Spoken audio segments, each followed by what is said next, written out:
Manusia jika kumpang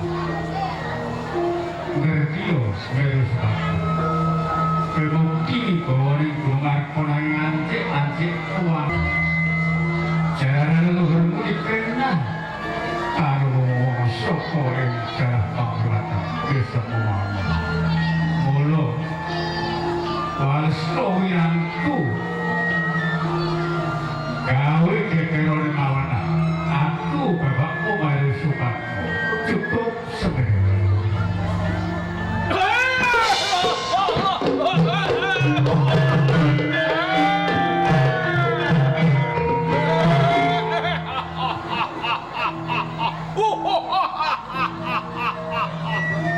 Romo Prabu Nerando Kawaca jebul kabeh iku mau ngentawekane wong-wong ing mamenah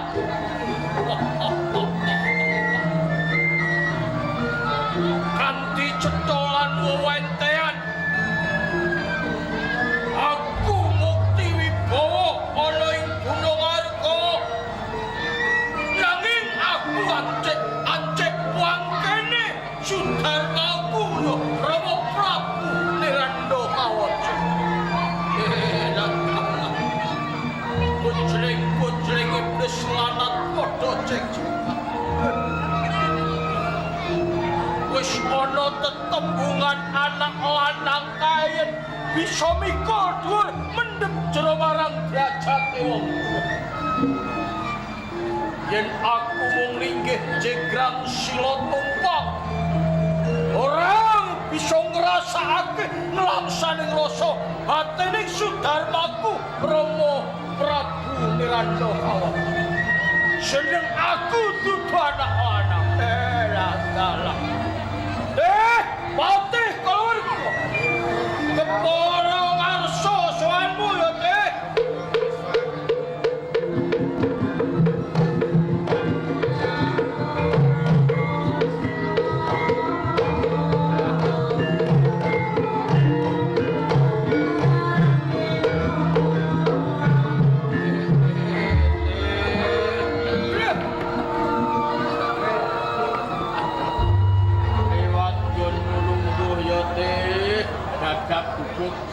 anggen kula sowan katimbalan dadak uga malah utang mestine kowe duweni rasa tandha pitakon ya teh iki dudu Kiswanan Agung Kapara sliramu ndak timbali supaya ngadhep ana ing pengarepanku teh tenane ana bab-bab sing bakal tak beberake marang jeneng sira teh sinuwun menawi anggen kula ngabdi menika kirang leres monggo kula aturi ngersakaken nanging menawi anggen kula nyambut damel menika nguciwani monggo kapoco aja nggo kula mboten badhe suwal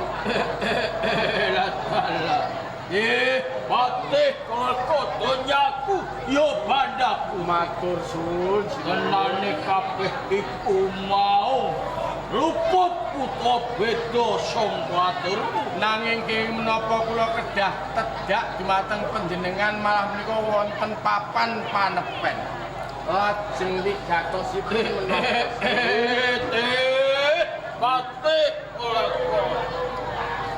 tenane nganti aku mumpun semati minta marang kanugrah aning Bathara Kang Maha Agung teh aku mung pengen goleki jati diriku teh salebetipun semedi menapa sampun wonten pangsit piye teh niku lho wangsit teh wangsit iki mau dudu wangsit kapara Rama Prabu pribadi sing paring pangerten utawa paring pituduh marang aku teh lajeng ungelipun kados pundi sinuwun pangandikaning Rama Prabu Nerando Kawaca aku mukti ana ing Gunung Arga nggih Kuyancik-ancik wong kene wong tuaku ya Sudarmaku Niranda Kawaca. Kenging menapa ngaten sinuwun? Ngerti ya teh. Nggih. Tenane kabeh iku mau wong sangka kawekane wong-wong ing Mamenang. Sedaning Rama Prabu Niranda Kawaca ora kapundhut marang Bathara kang Mahagung. Nggih. Nanging dikrenah wong-wong ing Mamenang. Menang. Upama kowe dadi aku ngono kepiye teh? Jeneng anak dianak-anakake. Kudu bekti setya tuhu dumateng tiyang sepuh. Iya, upaminipun tiyang sepuh mangan sak cokotan tetep eling dumateng anak. Nanging kenging menapa tiyang sepuh dipun krenah dening asanes panjenengan kok kendel kemawon menawi kula luntak raos sing manah kula badhe madosi tiyang ingkang miloro utawi nyedani ing mira. Nek kaya ngono teh ketapno wadya bala para yaksa. Nggih. Kowe tumuju ana ing Mamenang yen perlu Mamenang digawe bumi angus teh. Sampun boten kirang krawaca keparing pemandhap barisaken sedaya. Kono-kono ingkang tidak aku mengko sing manggon ing buri-buri teh.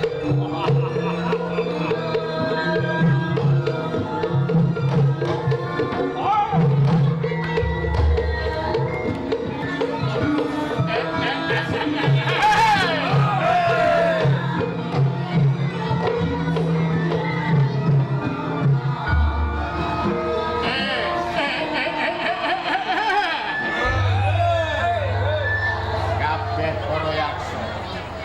Kaget kowe tak kumpulake papan iki.